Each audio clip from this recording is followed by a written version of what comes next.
Today is all about cortisol. Now, it tends to get talked about as though it is something that you would be better off without, something bad, but that isn't quite right, because if you didn't have any cortisol in your body, you would be incredibly unwell. You probably wouldn't survive the day. You need it. The difficulty with cortisol is a bit more subtle, and it's that your stress system was built for a threat lasting just a few minutes, whereas a lot of us are carrying pressure that, let's be honest, it lasts years, doesn't it? So today we're going to work through 6 things together.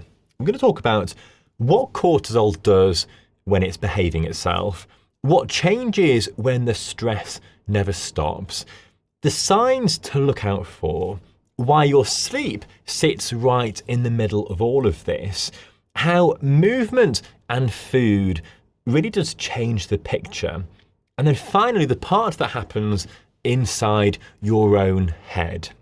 Now, for context, I spent about a decade in emergency medicine in the NHS, seeing the end result of these sorts of problems that have been building for decades before anybody noticed them. And stress really is a big part of that picture. My name's Dr. Alex, and before we get into the video today, let me just mention that I have now started a daily newsletter that goes out every single morning.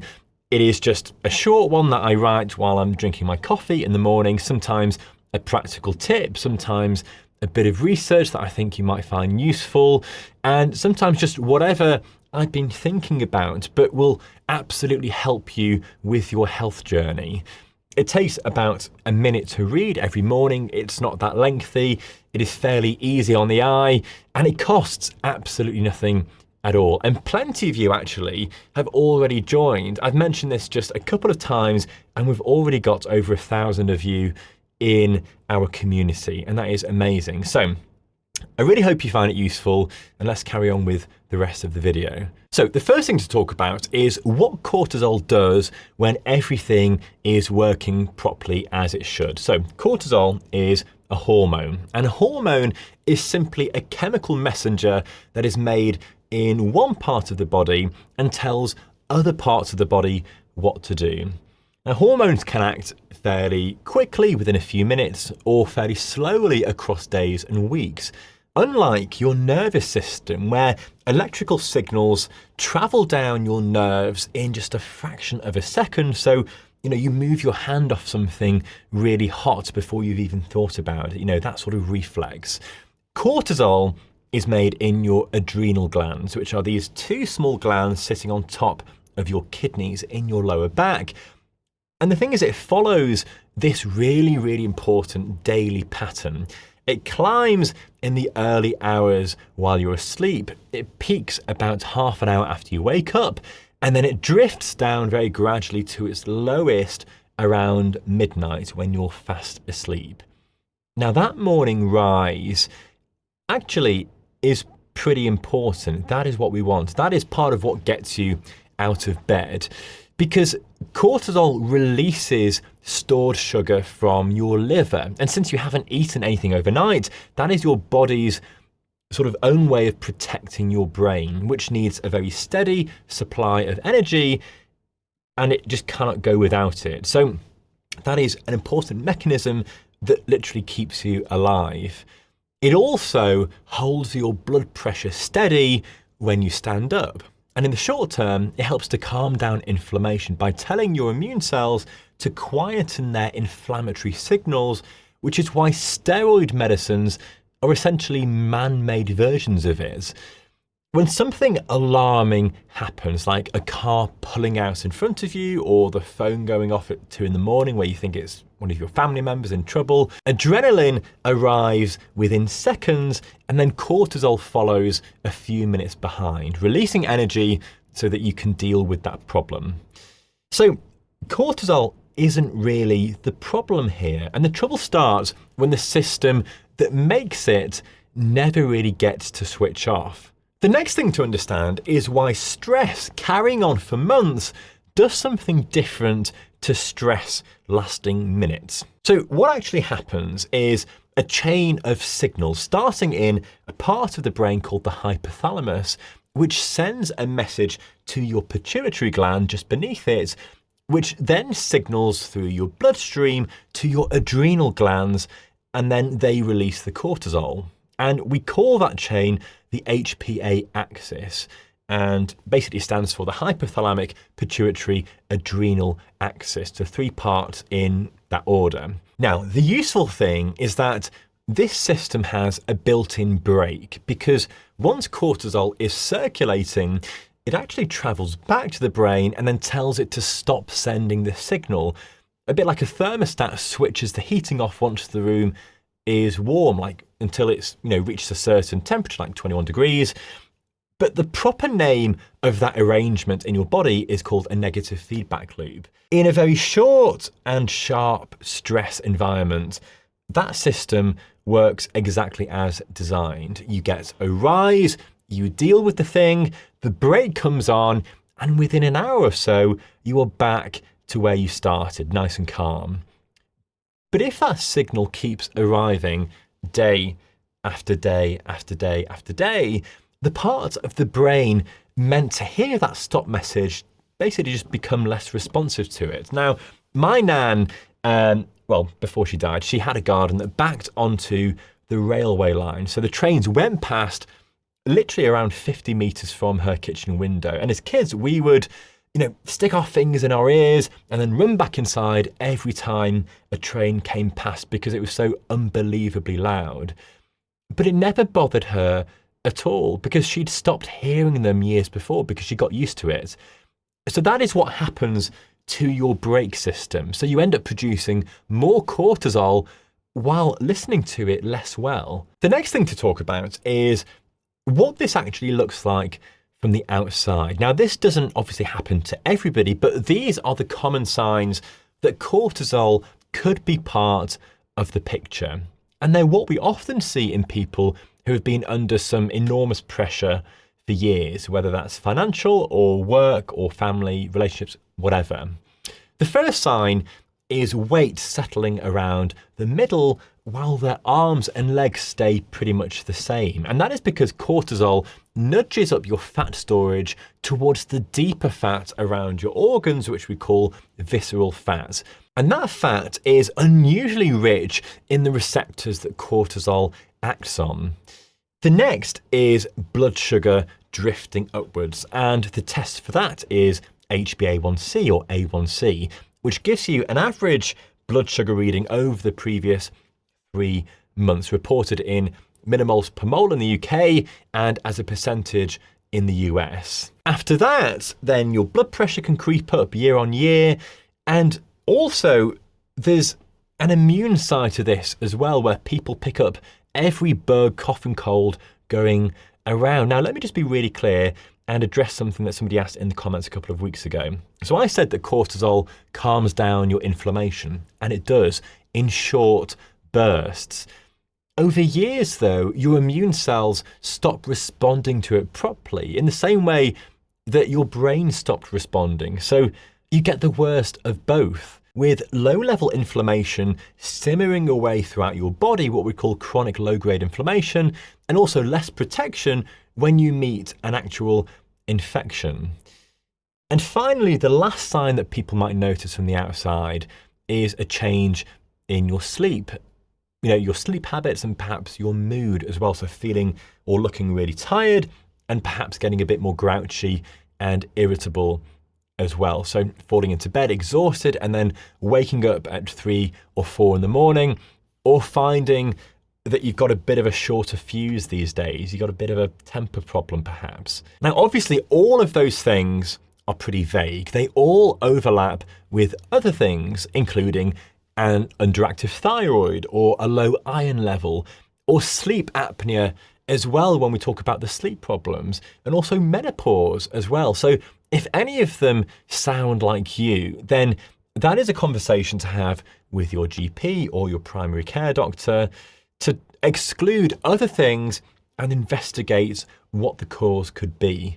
So let's talk about sleep in a bit more detail then. Short sleep, where you're sleeping a short number of hours, like 4 to 6 hours a night, or it's very much interrupted, this changes the shape of your entire hormonal day. There is a very well-known trial published in The Lancet that showed this very, very clearly, and I'll put a link in the description below for you. So the researchers took 11 healthy young men and restricted them to 4 hours in bed per night for 6 nights in a row. So 4 hours of sleep for pretty much a week. They then compared that against a recovery stretch where the same men had 12 hours in bed per night, also for 6 nights. So then 4 hours and then 12 hours. And they measured 2 things. They measured glucose tolerance, which just means how quickly your body clears sugar from the blood after eating, and then also cortisol across the entire day. Now, when these men were down to 4 hours a night, they cleared sugar from their blood noticeably more slowly, and their evening cortisol, which ought to be sliding downwards towards its overnight low, this was actually raised instead, and it was falling far more slowly than it should. And that is really worth paying attention to, because these were not unwell older people, they were fit men in their 20s. And it took just 6 nights to make a difference to their blood sugar and their cortisol levels. Now, the research team in this study said that the pattern that we saw in these people resembled what you'd expect in somebody decades older. So in under a week, these healthy young men were handling sugar more like somebody in the early stages of a blood sugar diagnosis, like type 2 diabetes. And it also runs in both directions, since raised evening cortisol makes it harder to drop off to sleep, and then poor sleep pushes your evening cortisol up again. So, it's almost like a lose-lose situation. Your body clock takes its cue from light, but also from consistency, which is why a steady wake time and then 10 minutes of daylight in your eyes as soon as you wake up, or as early as you can, this does more than anything you could ever attempt at 11 at night to help you get to sleep. We're almost religious about it. Well, we were before we had our baby, but you should try and become an expert sleeper. So instead of being tempted into watching another episode on Netflix, decide that you're going to bed at 9 every single night, and then wake up at 5 or 6 in the morning. So a good 8 or 9 hours, and hold that for a month. You will notice a real difference, and I think you'll enjoy your days a lot more than you did staying up late in front of the telly. Now, the next thing to cover is exercise, and there is a puzzle in this, because a single hard workout really does push your cortisol up. So that sounds like a bit of a contradiction, doesn't it? And yet, people who train regularly are calmer people, and they generally handle stress a lot better. The answer is in your recovery afterwards. Your body copes perfectly well with cortisol going up as long as it comes back down properly afterwards. And it's that rise and fall repeated that trains the system to switch off quickly. Training hard without a recovery period is where it all goes wrong, because cortisol never fully comes back down, and you end up with this long-running pattern that we've just been describing. Now, I've trained with a lot of people preparing for Ironmans and ultramarathons over the years, and the ones who went really hard every single day without any proper recovery, they usually just got ill in the end. They had to take a couple of weeks off completely and then came back less fit than before. So what works looks fairly ordinary. Walking or cycling or doing something aerobic most days at a pace where you could still hold a conversation. 2 sessions a week of some sort of strength work as a minimum, and then some harder effort saved for the days when you've actually slept properly and you feel like really pushing yourself, like some intervals or, park run on I think it's a Saturday these days, just a fast 5K where once a week you test yourself and see if your time has improved. And the thing is, going for a 10-minute walk after something stressful has happened, like you've received an email from your boss or you've had a bit of an argument with your friend, this is really worth a lot more than it sounds because it uses up the energy that has just been released into the blood. Now, food obviously sits in the same territory since your blood sugar swinging up and down and drinking too much and skipping meals and living on coffee all add their own load to a system that is already pretty busy. Now, the last thing to talk about, all about cortisol, is the mental side of it, because a stressful event on its own doesn't keep your cortisol up for very long. And it's going back over it afterwards, sort of ruminating on it, that does the damage. So just say you've had a difficult conversation at work with somebody. It's finished by 10 in the morning, but you're still turning it over on the drive home and then again at midnight, struggling to sleep. And as far as your body's concerned, that is the same event happening again and again and again. Ruminating or stewing on something, like this, like a stressful conversation, this is, in all intents and purposes, in terms of your body, this is a physical event, not only a mental one. And it's how a difficult 20 minutes becomes a difficult 6 months. Now, I am, as I mentioned before, a bit of an overthinker myself, so I'm not standing on any high ground here.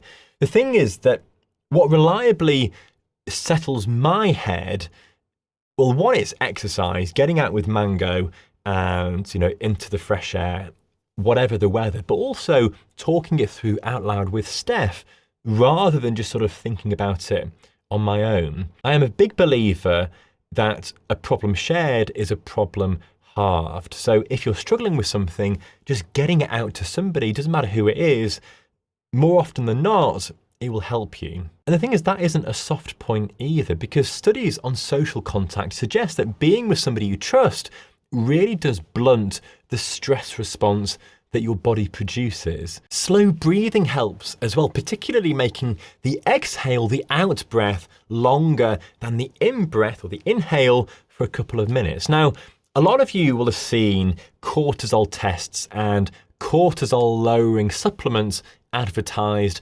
probably on this video. I have no control over the ads that are placed on my video, so it really wouldn't surprise me. But it's worth going through where the evidence sits on these sorts of things. Now, the saliva tests that you can order online, I wouldn't recommend them. These are really hard to interpret because cortisol swings hour by hour anyway. So it depends when you actually do that test. Now, adrenal fatigue, which is something that gets bounced around a lot with these supplements, this isn't really a recognized medical diagnosis. And a systematic review where they pull together all of the studies on a question and then assess them together. They went through dozens and dozens of studies on this and found no consistent evidence that adrenal fatigue actually exists.